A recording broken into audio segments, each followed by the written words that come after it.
હું પંડ્યા આરતી આપ જોઈ રહ્યા છો સ્પાર્ક ટુડે ન્યૂઝ। વાઘોડિયા રોડના રહીશોની મ્યુનિસિપલ કમિશનરને રજૂઆત। વાઘોડિયા રોડ પર આવેલ પૂનમ કોમ્પ્લેક્સ પાસેના અંબાલાલ પાર્ક સોસાયટીના રહીશોને બાંધકામ મુદ્દે નોટિસો મળતા પાલિકામાં મ્યુનિસિપલ કમિશનરને રજૂઆત કરી યોગ્ય કાર્યવાહી કરવા રજૂઆત કરી છે।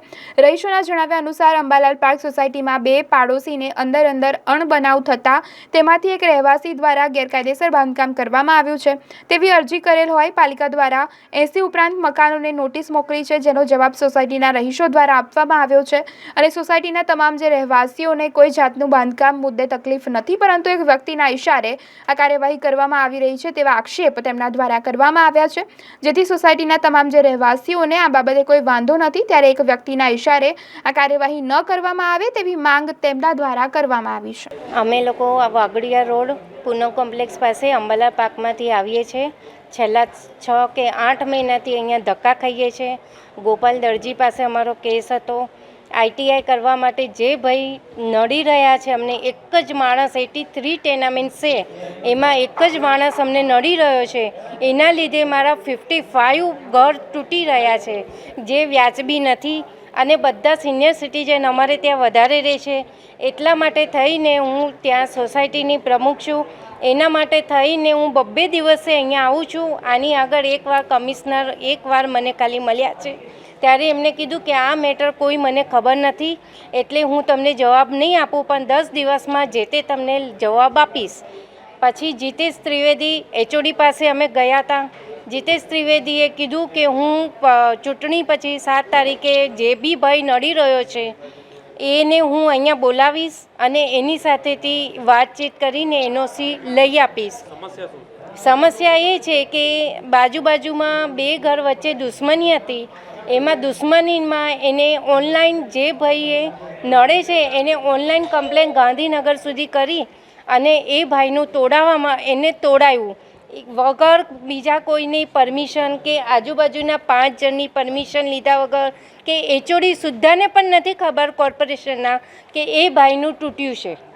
જ્યારે એમને રજૂઆત કરવા ગયા ત્યારે કહે છે કે એનું તૂટી ગયું, એટલે જો એચઓડીને સુદ્ધા ના ખબર હોય, એની સાઇન ના હોય તો એનાથી નીચી પોસ્ટના કેવી રીતે તોડી શકે? મને કોર્પોરેશનનો કોઈ રૂલ્સની ખબર પડતી નથી।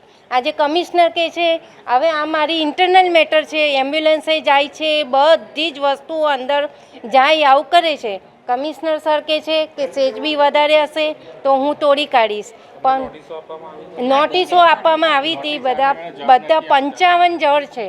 હું એ લોકોનું ઘર ના તૂટે એના માટે હું અહીંયા ધક્કા ખાયા કરું છું, પ્રોપર આન્સર મળતો નથી અને પછી કહે છે અવસથી વાત નહીં કરવાની। હવે તમારી સોસાયટીનો પ્રોબ્લેમ છે, હું સોલ્વ કરીશ। જે 2 જણના ઝઘડા હતા એમાં એકને હું મારી સાથે લઈ આવી છું।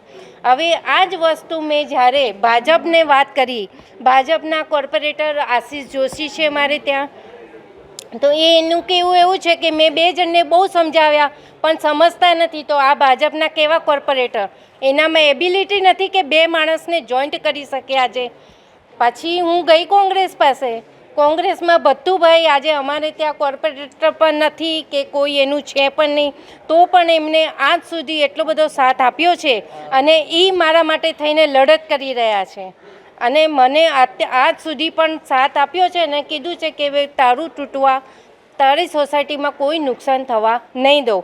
તો હું આ વ્યક્તિ સારા કે જે કોર્પોરેટર પણ નથી, કોઈ પોસ્ટ પર પણ નથી, છતાં પણ મને સાથ આપે છે નિસ્વાર્થ ભાવે, કે પેલા કોર્પોરેટર મને જોવા પણ નથી આવતા કે બેન શું થયું, શું પ્રોબ્લેમ, ક્યાં સુધી પહોંચ્યું। કોર્પોરેશન લેવલથી નિકાલ નહીં આવે તો બધી બહેનો ભૂખ હડતાલ પર જતી રહેશે। કોઈનું પણ હું તોડવા નહીં દઉં, મારો જીવ આપીશ પણ હું કોઈનું તોડવા નહીં દઉં। અત્યારે કમિશનર સરે એવું જ કીધું કે ઇન્ટરનલ મેટર ભલે રહી પણ મેં પ્રમાણે ગણતરી કરવામાં આવશે ને વધારે હશે તો તોડીશ જ। એમનો આ જવાબ છે, પણ ઇન્ટરનલ મેટર મેં સોલ્વ કરી શકું છું। ભલે ભાજપના કોર્પોરેટરમાં તાકાત નથી પણ એ મારામાં તાકાત છે। એક જણને લઈ આવી તો હું એને પણ લઈ આવીશ। હા, નિશા શાહ।